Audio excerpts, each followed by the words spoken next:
أعوذ بالله من الشيطان الرجيم. بسم الله الرحمن الرحيم. ياسين والقرآن الحكيم إنك لمن المرسلين على صراط مستقيم تنزيل العزيز الرحيم. وآية لهم الليل نسلخ منه النهار فإذا هم مظلمون والشمس تجري لمستقر لها ذلك تقدير العزيز العليم. فاليوم لا تظلم نفس شيئا ولا تجزون إلا ما كنتم تعملون.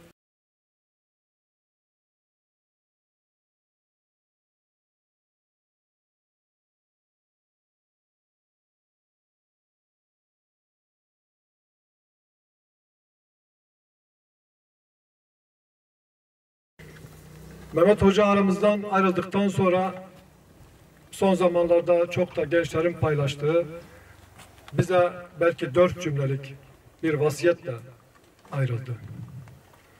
Ne demişti en son kayıtlarında? İbadetlerimize devam, ihlasa devam, karşılık beklemeksizin iyilik yapmaya devam, insanların nankörlüklerine karşı sabretmeye devam. Hiç kimse bilmese de o biliyor. Evet. Aşağı yukarı bu şekilde en son vasiyeti şeklinde belki algılanabilecek sözlerle gençlerimize, dava arkadaşlarına seslenmiştir. Aslında bu 4 cümlede belki hocamızın yaşam felsefesi saklıdır. İbadetlerimize devam derken şunu biliyoruz ki biz dünyaya Rabbimizin rızasını kazanmak ve onun için ibadet etmek için geldik. Öncelikle bu dünyada biz Rabbimizin bizden istediği ibadetleri yapmakla mükellefiz. Mehmet hocamızın bize birinci tavsiyesi buydu. Biz de şehadet ediyoruz ki bu konuda görevini hakkıyla yapanlardan birisiydi. İhlasa devam demişti hocamız. İhlas yine Allah Resulü'nün bize bildirdiği gibi Allah bizi görüyormuşçasına ibadet etmektir. Bizi görüyormuşçasına yaşamaktır. Yine biz de şehadet ediyoruz ki Mehmet hocamız dünyadayken sadece Allah rızası için çalışıyordu. İnsanların kınamasından, insanların ne diyeceğine bakmadan doğru bildiği yolda bu davayı sürdürüyordu. Yani bu dünyada kimin ne dediğine bakmaksızın sadece Rabbinin rızasını kazanmak üzere çalışanlar inşallah imtihanını hakkıyla bitirmiş ve onun rızasını kazanmış olarak huzuruna gidecektir. Yine hocamız insanların nankörlüklerine karşı sabretmeye devam diyordu. Dünyanın cilvesidir biliyoruz. Başta peygamberler olmak üzere insanlığa hizmet için gelmiş dava adamlarının hemen hemen tamamı bu dünyada hakkıyla bütün insanlık tarafından kabul edilmemiştir. Kendilerine nankörlük edilmiştir. Zulmedilmiştir.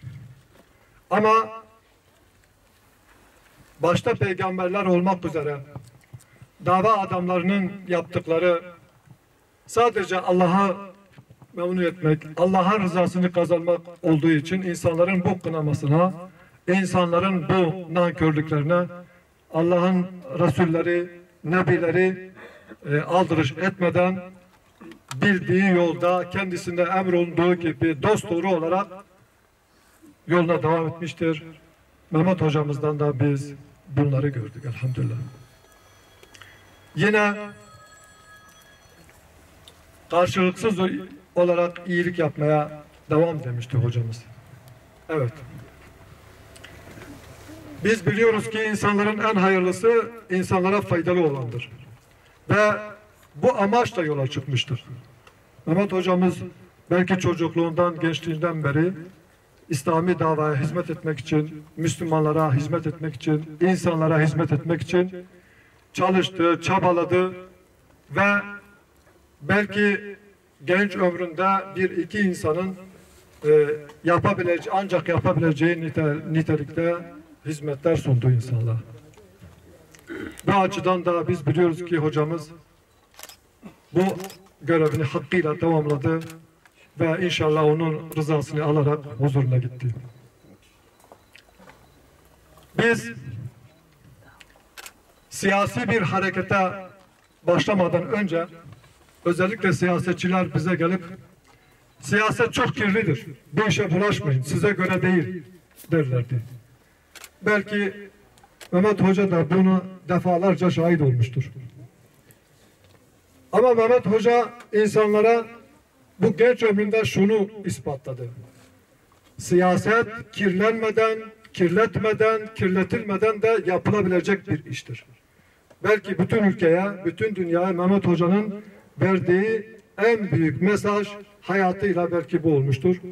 Biz şahidiz ki gencecik ömründe, gencecik siyaset hayatında asla siyasetin çirkefliklerine bulaşmadan, siyasetin kötülüklerini bilerek, ona karşı tedbir alarak en güzel şekilde insanlara hizmet amacıyla siyaset yaptı ve bunu bir örnek, bir misal, bir